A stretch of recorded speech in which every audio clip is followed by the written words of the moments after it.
तुसे सारेंगी मेरी तरफों नमस्ते। आज अस एक बड़ी चिंताजनक विषय गल करांग ऑनलाइन साइबर बुलिंग ते उनके मानसिक प्रभाव। Online cyberbullying and its psychological impact.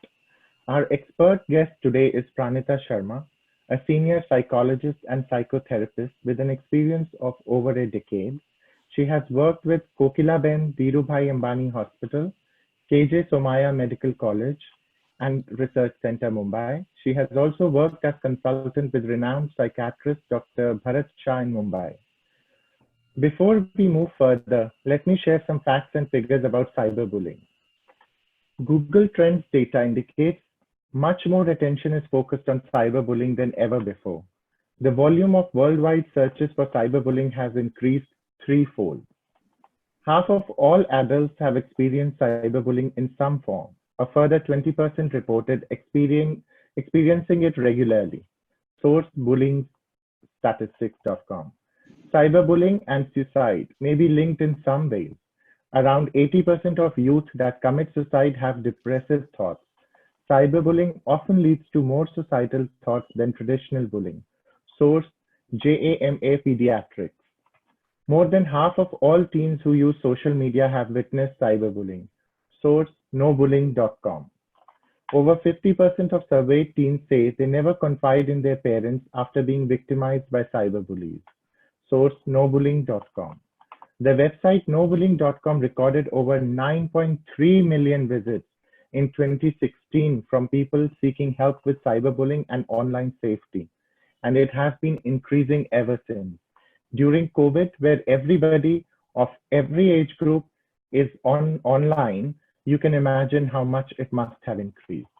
Almost 43% of kids have been cyberbully victims. Around 25% have been victimized more than once. Source dosomething.org. So after listening to all these figures, it is quite important that we understand the severity of today's subject. When we all are living in virtual worlds, when most of our day nowadays is going online, we have to look out for these bullies and protect our loved ones. So before I will leave these figures with you while we welcome Pranita and start our session. Pranita, hi, welcome. Hi everyone. Hi Lalit. Thanks a lot for inviting me today. And it's a lovely topic, very relevant topic for today, cyberbullying and its psychological impact. I'm glad that you chose me because I have a lot of experience in terms of witnessing how the children and the teenager are getting bullied, and some of them are also bullied.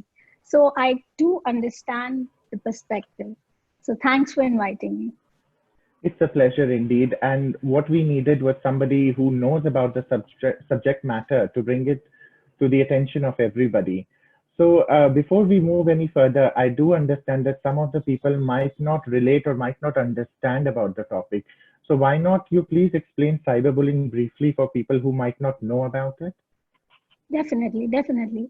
So I'm going to try and bring parallel with what traditional bullying is and how it is similar and yet different to cyberbullying.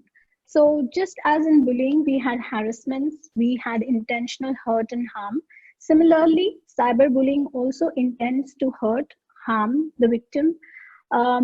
The only platform is through internet, through online, through chatbots, through gaming websites. So there are a lot of ways that one can be bullied online.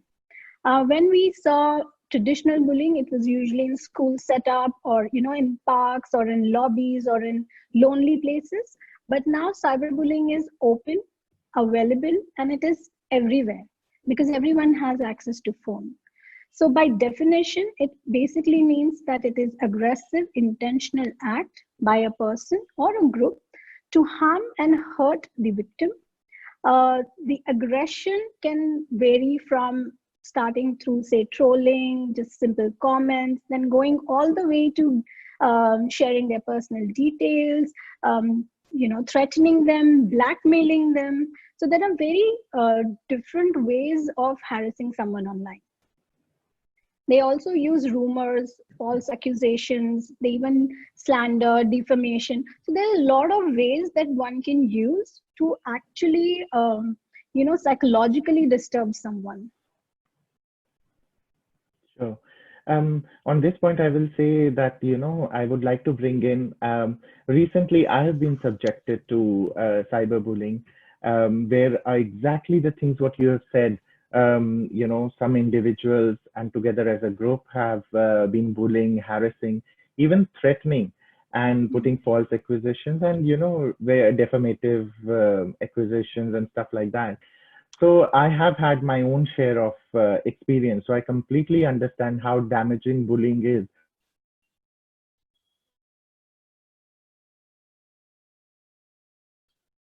I'm not able to hear Lalit. Yeah. Lalit, can you repeat? I'm not able to hear. Lalita, you can mute. Just check your microphone, please. 1 second. Now you're back. We can hear you. You can hear me? Yeah. We missed what you said.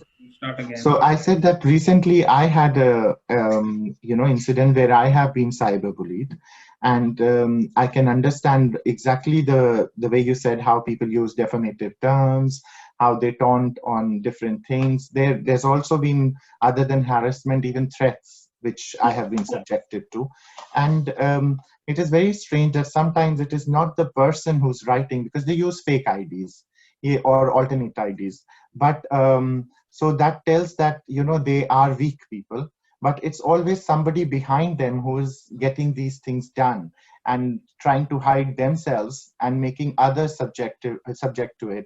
So there is also a thing about brainwashing here, because that means that person is brainwashing the person who's actually doing it, because that person might not even know me, but is doing because somebody else is feeding that person. So there are two folds to it. Now, when we talk about such things, we only talk about victim, but I would want to start it from the other angle. I would want to ask you, because it's happened to me, a question comes to my mind, which I ask: why do certain people bully others online? What satisfaction do they derive out of spreading hate online? There must be something they are getting. This is a psychological problem they have. So I think we should address them more than the victim. Yes, Lalit very rightly pointed out. So I will have 2 points that I would like to make here. One is the anonymity of the whole situation. So rightly, when you said they may not even know you, you may not even know them. So just sitting behind the screen and having this vast ways to do whatever they want. So they get a sense of safety net, that I'm not going to get caught. This is somebody else's account, or I'm faking someone else's account, or I've come from the dark internet and nobody can catch me. So the safety net eventually increases the chances of bullying, because the consequences cannot be seen. They are not able to see what harm they are causing. So that is number one. When in traditional bullying, you could see the bully and the victim knew the bully, and both of them were face to face. So if he pushed him down the stairs, he could see his victim bleeding. He could understand that, okay, maybe I have done something wrong. Obviously, they do have a psychological issue, but before that, coming to the difference, why online people have poor understanding of consequences, because they cannot see the victim. They don't know how the victim is feeling. Maybe out of fun, cheap thrills, or just like to put people down, they just commented. They think it's a good, great laugh. I'm being so witty, but they cannot see the reaction of the victim, what he or she may be going through. So I think this anonymous part of the angle is very, very important. It makes them believe they are safe. It makes them believe they can cross the boundaries and hurt other people. And in the head, they can sleep well because they haven't really gone and hurt and physically harmed anyone. So this kind of thinking increases their bully tendencies. Coming to second point, traditional bullying, if you notice, there used to be people who had some power, some status, or just by build, they were stronger than the victim. Today, under cyber bullying, anybody can be a bully and anybody can be a victim. You don't necessarily have to be in position. You necessarily don't have to have say strong built. All you need is a device, and all you need is how to type. And there is no consequences of what could happen. Now imagine in traditional bullying, if a weak person went against a strong built person, he would be scared. These days nobody is scared. They think they can type anything in the name of freedom of expression. They can say whatever they want because it's their opinion. So these are the ways why cyberbullying gets more and more increased, why they get more and more peace, because they are in their head, they are comfortable. They don't think they have done anything wrong. However, bullying is bullying. Bullying comes from aggressive tendencies. Bullying comes from lack of empathy. Bullying comes because they have a point to prove. Also, bullying comes when they themselves have been a victim. Because when they have been a victim, they have not had a control over the situation. So now they want to inflict that hurt and harm to other people. So definitely not the best way to, describe your emotions, not the best way to vent out your emotions or your thoughts. So there are people who do it out of plain enjoyment, and then there are people who themselves have had their share of bullying. But definitely cyberbullying, I mean, just imagine earlier the social media was supposed to connect people. Today, everyone is just out there to pull themselves down. You haven't done this, you haven't done that, you could do this.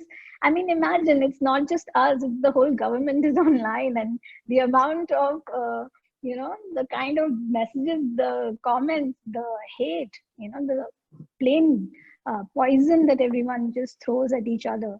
It's basically a sign of showing that they can, and they can get away with it. And that is where they are wrong. They can't really get away with it. Yeah, that is the other point which I will come. Sorry, I think I'm muted. Now I can hear. You can hear me now? Yeah. Okay.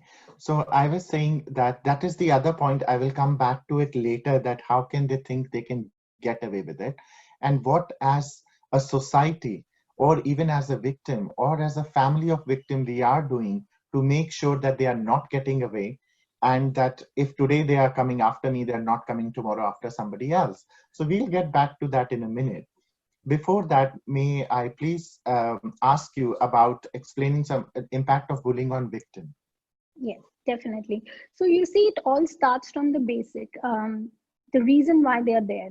Most of the teenagers or youth, or even when the social media started, was to share our experience, was to share what we are going through. It was plain and very harmless. But very soon, it became about competition. It became about validation. It very immediately became about popularity. So when individuals are there online for such reasons, it immediately impacts their self-esteem. It creates an emotional response of being scared, of being frustrated, of being angry and depressed, because they've never taken any of these criticisms in their daily routine life. I mean, who's coming in front of them and telling you're not dressing enough, you're not speaking enough, you're not doing enough? No one gives them such feedback. But online, the minute we wake up and we've gone online to maybe just see a random post, you will have hate messages from random people. So nobody is ready to face such criticism. So immediately it starts affecting their self-esteem big time. And slowly it goes into depression, loneliness. So you can see that they haven't really enjoyed their experience of being online. So there are a lot of emotional angles to this particular point, that victims can eventually even have suicidal ideas. And very rightly you pointed out the statistics that it is quite high these days. People are not able to handle what to do with such kind of criticisms. Yeah, true. And even when I was discussing the statistics, so we noticed that more than 50% of the children do not confide in their parents. They will not Absolutely. tell they are getting bullied. Yes. So on that point, being a parent myself, and being subjected to this dirty game of bullying myself, I was strong, or I am an adult. Maybe some adults even I can't say can take it, but I was strong. They couldn't do what they wanted to do. But as a parent, I would like to ask your advice. What will you give to parents to identify that their teenager is being, or the kid is being affected, or is being cyberbullied? Because if the kid is not telling, how can we find out? Yes, very, very important point. Parents, please observe your children. Not just children, teenagers, and like you said, even adults. You will see the frustration. It's very obvious. If you are an observant parent, you will see that your child is probably having some changes in his routine, whether it is sleeping, whether it is eating, whether it is isolating from the social groups, whether it is some kind of withdrawn behavior, loss of interest. There are a lot of ways to just observe, and it's very the reason why the children haven't come to their parents is because they're scared. They are not happy because they wanted to be online, they wanted to seek validation and peer presence and everything, but now it's gone against them. So they are afraid that this freedom will be taken away. Their phones will be confiscated, or they will not be allowed to go online. So the fear makes them not come out and speak to their parents. I would say to the parents, be open-minded, because you don't want a silent sufferer in your own home. He or she needs to feel that you're there for them. Yeah, and that is a good point. So we have to confide in our kids, and maybe sometimes we have to change the way, like usually all parents do that. We'll take away the gadget from you, so you will not Yes, have it. So yes, exactly, I get your point where you say that, they with the scare of losing the iPhone or the yes, yes. internet connection. Anything for them, it is the only way to feel freedom.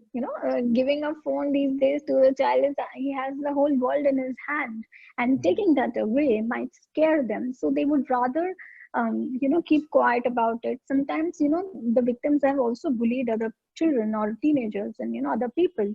So that also scares them, that if this opens up, Pandora's box will open, and maybe I will be also shunned, and maybe I will be also accused. So there Mhm. are a lot of layers to why children don't open up. And like I said, the signs are very obvious. They will be isolating and eating, sleeping, all depressive symptoms basically. So once we have identified the symptoms, and once a parent has a pretty valid doubt that the child is being bullied or harassed, or there is something going on, what advice do you give for them to deal with their child? How should they Yes, deal then? yes, yes, very important. And this I have explained to a lot of people, not just parents. I also tell these things to the adults, that understand that first we need to understand what has happened. So that can only happen when you have an open mind to a dialogue or a conversation. I mean, here is your teenager, your youth, your child, even your spouse, anyone who's coming to confide in you. And whenever someone comes to confide, it's very important to have an open mind, that it's okay. I'm here, I'm available, I'm listening, I'm on your side. You can come and disclose, even if in that disclosure some information comes which you're not happy about. Let's say you find out that your child was on a site that he shouldn't be on, or he shouldn't be engaging those kind of conversations, whether it is sexual conversations, whether it is abusive conversations, threatening conversations. And you have to have an open mind that this teenager has done something, or a youth has done something, and now we need to understand how to protect him, because he's not able to manage it anymore. So that's first for the parents and your spouse, or anyone in the family. So be open to that conversation. Second point, very important point, please record and take a screenshot of every kind of bully that has happened. Very, very important, because that is what is needed to be reported. Yes, we don't have a proper anti-bullying laws, but there are a lot of other cyber crime laws that do take into threats. Not just threats, there are rape threats, and there are death threats, and I mean, you won't believe the kind of harassment that really goes on. So these screenshots will help your case better, and then the bullies will know that they are not getting away with it. So that's another thing that you can report. We always avoid reporting because we feel the information will come out, my child will be subjected to furthermore bullying, furthermore opinions, furthermore judgment. But if you support your child will learn how to handle such crisis. Your child will learn not to be afraid. Your child will learn that it's okay to be in such situations, because children who are also getting bullied are very timid. They're probably introvert and they cannot defend themselves very well, so they themselves are going through a lot of self-esteem issues.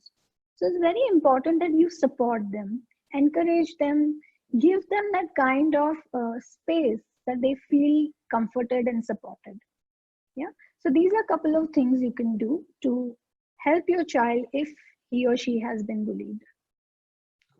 While you were discussing this point, you spoke about the point on which I really comes to my mind as well, about society, what will we think? And I have a very valid thing which I noticed in my case as well. They are, seldom when they tweet or do on Twitter these bullying, they tag some other people. Yes. And I was quite amazed that our society and these other people choose to stay quiet.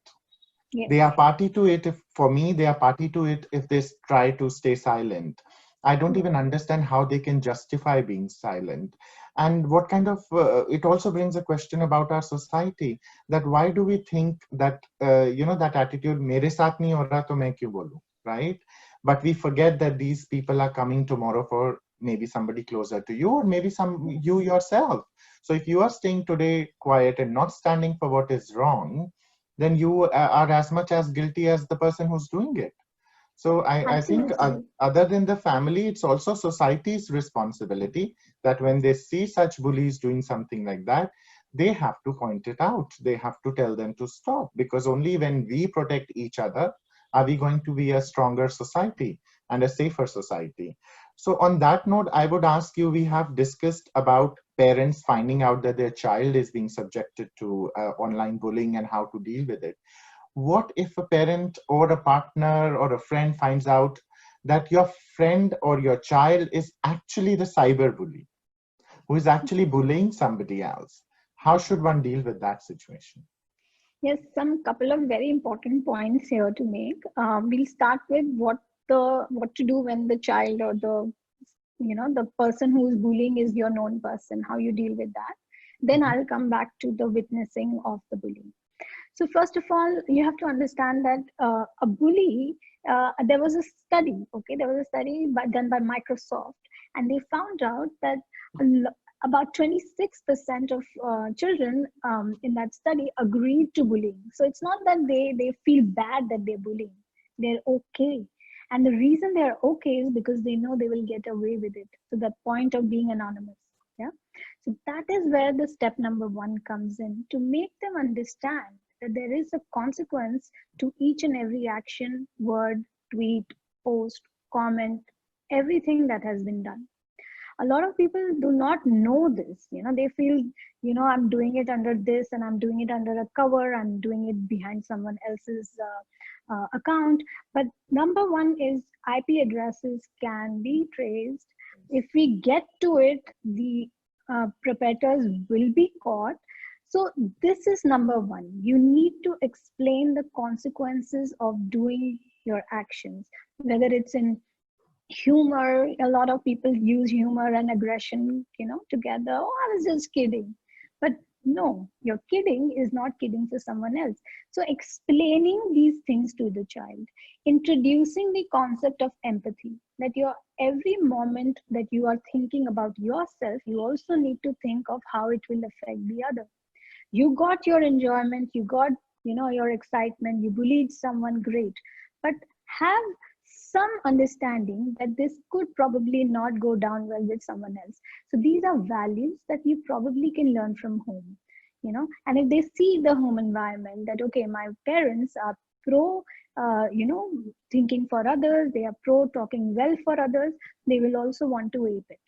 So these are a couple of things helping them learn, consequences, helping them see what empathy can do rather than pulling someone down, because they have not been educated about consequences enough. They will only think, oh, my phone will go, or I will just be suspended, and very silly things. They will not go up to the level that you could be responsible for someone else's life, such consequences. And usually parents avoid these conversations. They feel it is unnecessary, they feel it's a life lesson that children should learn on their own. No, it's a dialogue. You need to sit at your home and talk about it.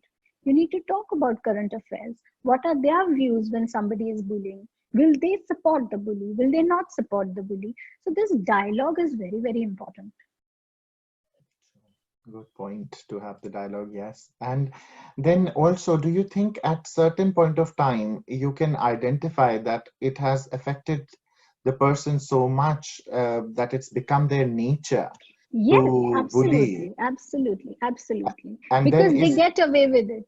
They and get then is away. there should, so don't you think maybe these people need some treatment? See, treatment based on behavioral therapy, yes. Maybe we can teach them how to change behavior.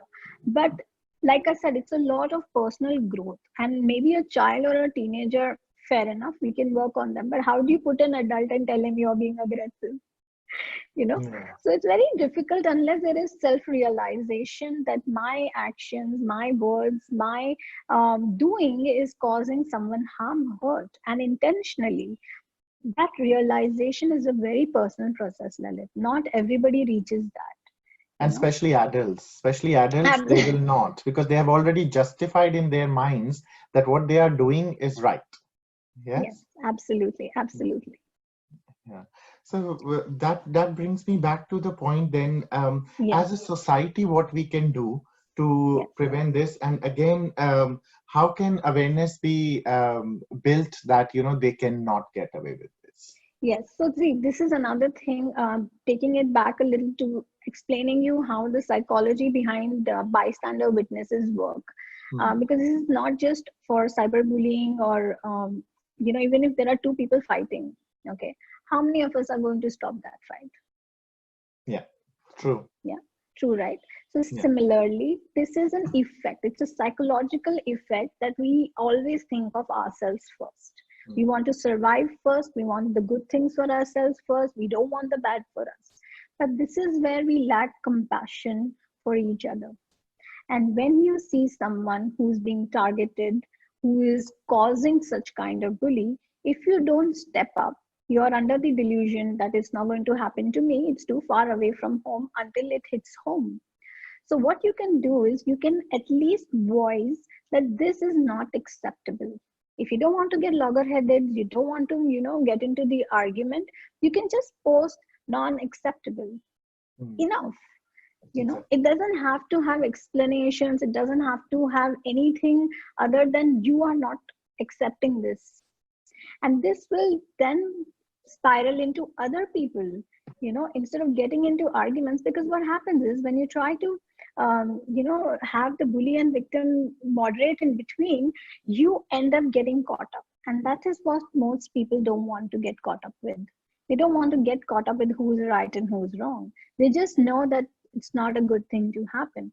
So it can be very simple. You can just write over there, not acceptable. Like 2 words, nothing big. So basically, this can then be supported by many people rather than, it's so easy to support the victim. Sometimes we end up bullying the bully. You must have seen that, there'll be a lot of groups who will start messaging. And I've also seen somebody showing support also getting bullied then. They forget the victim and they start bullying the person who's supporting. Yes, and that is another, like I said, it's a bystander effect, that when there are fights going on and if I get in between, I will get hurt. So you want to protect yourself. Like I said, survival is important. But going and writing just these 2 words can then increase support. You don't have to argue. You don't have to belittle anyone. You don't need to take sides. The act is not acceptable. As simple as that. Now, another reason is that they fear loss of their social support. So let's say I support you today, and someone else does not support you today, but also supports me. So I don't want that person to leave me, so I will not engage and stop the bullying. So I don't want to lose my support system. Again, like I said, you're not going to lose if you just say not acceptable. Yeah, it's not about votes and supports. It's actually about behavior is not acceptable. Acceptable, right or wrong. Yeah, yeah. Yes. Um, I was coming to another point where, see, this bullying is very transparent when they are doing it directly by taking the name and, accusing and stuff like that directly to the person. There's another kind where intellectuals who think themselves to be intellectuals, they use a very covered way of doing it. Like recently after Sushant Singh's case, I'm not sure if you've seen, Kangana's come up with a very good video where she explains how they do it. They will not take your name. They will do the girl from Manali with curly hair. They'll describe you completely so that people understand you're talking about Kangana, but you are not taking Kangana's name so that nobody can get back to them. Isn't that also the society can see through it? Can't they see what they are doing? And should Yeah, but even that be supported by saying that not acceptable? yes, but see, this is the thing. Who are watching this, and why are they watching this, or why are they getting entertained by all of this? So there is a viewership to that as well.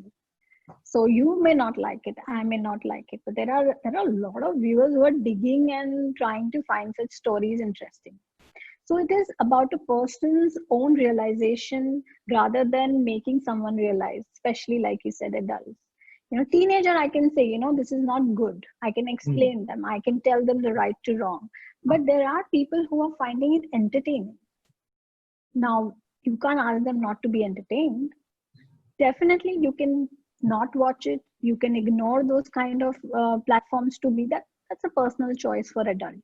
You can engage in, and this is number one point that I keep telling teenagers. The reason you're on social media is not more than your self-worth.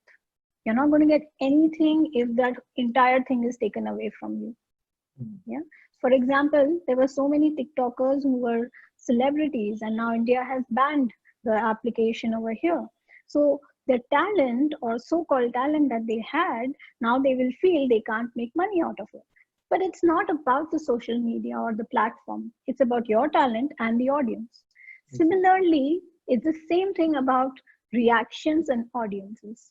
If you have more audience to that kind of negativity, then you don't need to choose that audience. You don't need to be there. Instead of fighting and getting into the mud, you have an option: delete, block, dissociate.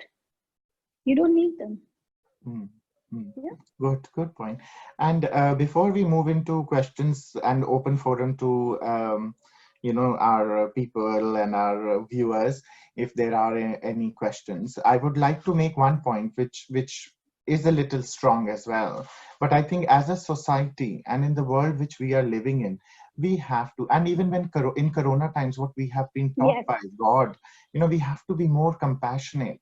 Why, as a society, we still look down upon the victim and not the bully? Why we look down upon a person who's been raped wrongly, but not the person who's the rapist? So we have to change our thought process. I think every individual has to make this conscious effort that we will not laugh when we read something about somebody else on a bully tweet. We will not laugh or feel happy about somebody else getting trolled. We should be the one who will say that this is wrong and point it out, not acceptable, as you said. And that is how we can protect our families, our children, our close ones, if we all stand together for, anything which is putting somebody down cannot be amusing, at least for me. And I would expect the society to think in that way as well. Absolutely, absolutely. Very rightly pointed out that it's we who make the society, right? So if we don't accept it, the hate will go. Yeah. Thank you. Thank you so much for your time, Pranita. Let's see if Vikrant and Nakul can see there are any questions among the people who are attending. Sure. On Facebook or Zoom.